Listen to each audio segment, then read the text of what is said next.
Good morning everyone. Welcome back to my YouTube channel Sheikh Mosaddeq Informational. আশা কৰো সকলোৱে ভালে আছে। তো আপোনালোকৰ কাৰণে এটা খবৰ আহি গ'ল যে 2026 চনত আধাৰ আপডেটৰ কাৰণে নটিফিকেশ্যন আহি গৈছে। আপোনালোকে সবৰে আধাৰ কাৰ্ড আপডেট কৰিব লাগিব। তো কেনেকৈ আপডেট কৰিব লাগিব সব প্ৰচেছ মই আজি আপোনালোকক কম। এইটো ভিডিও সব প্ৰচেছ কম। আপোনালোকে ভিডিওটো স্কিপ নকৰি ভিডিওটো গোটেই চাব। আপোনালোকৰ হেল্প হ'ব, বহুত হেল্পফুল হ'ব আপোনালোকৰ। তো ভিডিওটো স্কিপ নকৰি ভিডিওটো সম্পূৰ্ণলৈকে চাব। তো বলক ভিডিওটো আৰম্ভ কৰোঁ। আজি মই সব আপোনালোকে ষ্টেপ বাই ষ্টেপ কেনেকৈ ক'ত কি লাগে ডকুমেণ্ট লাগে সব আজি মই ডিটেইলছ কম। ইয়াত দেখাইছে আধাৰ কাৰ্ড আপডেট 2026 অভাৰভিউ। ইয়াৰ লাষ্ট ডেট হ'ল 14/6/2026 অৰ্থাৎ জুনৰ 14 তাৰিখলৈকে থাকিব। তো আপোনালোকে ইমান হুলস্থুলকৈ ধীৰে সুস্থে এইটো কৰিব পাৰিব। আপোনাৰ মোবাইলতে কৰিব পাৰিব। এইটো অফিচিয়েল ৱেবছাইটৰ নাম এইটো UIDAI.gov.in। এইটো সাৰ্চ কৰি আপোনালোকে ইয়াতে কৰিব পাৰিব। So here details you can update in Aadhaar card 2026. UIDAI allows to you update several details to ensure accuracy and authenticity. Below are the details that can be updated in. As ki kaise name, date of birth, address, mobile number and email ID and biometric data এইবোৰ সব update কৰিব পাৰিব আপোনালোকে। Name in case of spelling errors or legal name change after marriage। ইয়াত কৈছে কি আপোনালোকে spelling কিবা এৰৰ হৈ আছে কিবা ভুল হৈ আছে এইটো ঠিক কৰিব পাৰিব। আৰু এইটো আফটাৰ মেৰিজ যদি লেডিজ হয় ইয়াৰ বিয়া হৈ গৈছে তাৰপিছত নাম চেঞ্জ কৰিব বিচাৰিছে তেতিয়া এইটো নাম চেঞ্জ কৰিব পাৰিব। আৰু ডেট অফ বাৰ্থত কৈছে can be corrected once in a lifetime if incorrect। এড্ৰেছত কৈছে if you have moved to a new location or changed residence। mobile number and email ID to receive OTP and access other related service। বায়োমেট্ৰিকৰ কথা কৈছে ইয়াত আপোনালোকে চাই ল'ব। আৰু কৈছে আপডেট আধাৰ কাৰ্ড 2026 ডিটেইল অনলাইন। ইয়াত কি কৈছে আপোনালোকে গাইডলাইনবোৰ দিছে ষ্টেপ বাই ষ্টেপ এইবিলাক গাইডলাইন দি দিছে আপোনালোকে চাই ল'ব। ইয়াত কি ভিজিট দ্য অফিচৰ এইটো ৱেবছাইট গ'লে আপোনালোকে পাই যাব সব। তাৰপিছত ইয়াত দিছে select update demographic data option, choose the detail you want to update। আপোনালোকে কি আপডেট কৰিব বিচাৰিছে ইয়াত দি দিছে name, address, date of birth, mobile number. Upload the required supporting document. যি ডকুমেণ্ট ইয়াত বিচাৰিছে এইবিলাক আপোনালোকে আপলোড দিব লাগিব। Like address proof or identity proof যেনেকৈ address proof, identity proof, PAN card, তাৰপৰা ভোট কাৰ্ড এইবিলাক আপোনালোকে লাইচেঞ্চ, তাৰপিছত ইলেক্ট্ৰিচিটি বিল এইবিলাকৰ কাগজবিলাক আপোনালোকে ইয়াত আপলোড দিব পাৰিব। আৰু ইয়াত কি কৈছে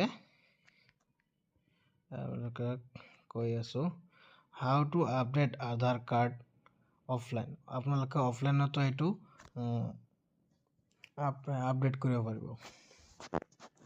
If you prefer the offline method, you can visit your nearest Aadhaar enrollment or update center। আপোনালোকে যদি অফলাইনত কৰিব বিচাৰে তেনেহ'লে আপোনালোকৰ নিয়াৰেষ্ট যোনটো আধাৰ চেণ্টাৰ আছে আধাৰ অফিচ আছে তাতে আপোনালোকে এইবিলাক অফলাইনত এইটো আপডেট কৰিব পাৰিব। তাৰ কাৰণে কি ষ্টেপ আছে এইটো ইয়াত দি দিছে এক নম্বৰ আছে ভিজিট দ্য নিয়াৰেষ্ট আধাৰ সেৱা কেন্দ্ৰ অৰ কমন সাৰ্ভিস চেণ্টাৰ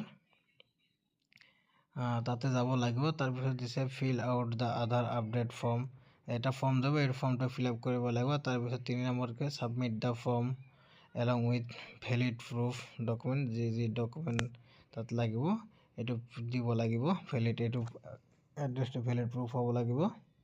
4 নম্বৰ কৈছে your biometric may be verified for identity confirmation. তাৰপিছত কৈছে 5 নম্বৰকে পে দ্য নমিনেল, যিমান ফি লাগে আপোনাৰ এইটো আপডেট কৰোঁতে এইটো দিব লাগিব।